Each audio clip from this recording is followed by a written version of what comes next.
ठाकरे गटाचे नेते अंबादास दानवे सध्या आपल्यासोबत आहेत। अंबादास दानवेजी नमस्कार। परभणीमध्ये परिस्थिती सध्या नियंत्रणाबाहेर जाताना आपल्याला दिसतेय।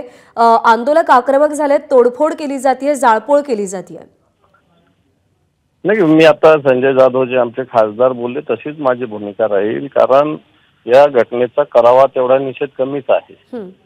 परंतु निषेध व्यक्त करत असताना आपण निषेध सुद्धा रितसर मार्गाने व्यक्त करायला पाहिजे, ज्याच्यातून जनतेला त्रास होईल असा निषेध करण्याच्या ऐवजी मला वाटतं शांततेच्या मार्गाने आपण निषेध करावा आणि शांतता राहावी। सर्वसामान्य माणसाला कोणताही त्रास होऊ नये याची खबरदारी घ्यावी आणि सरकारने योग्य ती कडक पावलं उचलली पाहिजे। एवढे घटना घडल्यानंतर सरकारने खरं तर आज सगळ्या व्यवस्था करायला पाहिजे होतात, तशी व्यवस्था झालेली दिसत नाही, ज्या अर्थी एवढा हिंसक प्रकार होत आहे त्याचा अर्थ।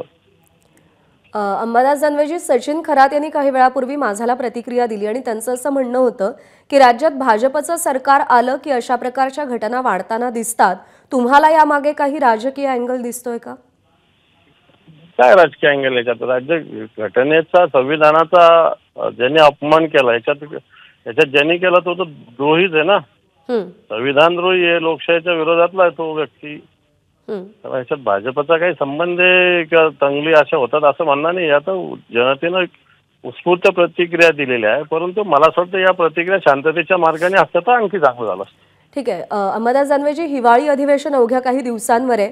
सध्या जी घटना घडली आहे त्या संदर्भात हिवाळी अधिवेशनात काही भूमिका मांडली जाणार आहे, निषेध केला जाणार आहे त्याचा? आता कायदा सुव्यवस्थेचा प्रश्न आहे, सरकार त्याच्यात कमी पडतंय, त्याच्यामुळे याच्याविषयी तर भूमिका आम्ही निश्चित अधिवेशनात मांडू। ठीक आहे, आभार आपले। आपण एबीपी माझाला प्रतिक्रिया दिलीत त्याबद्दल। एबीपी माझा, उघडा डोळे बघा नीट।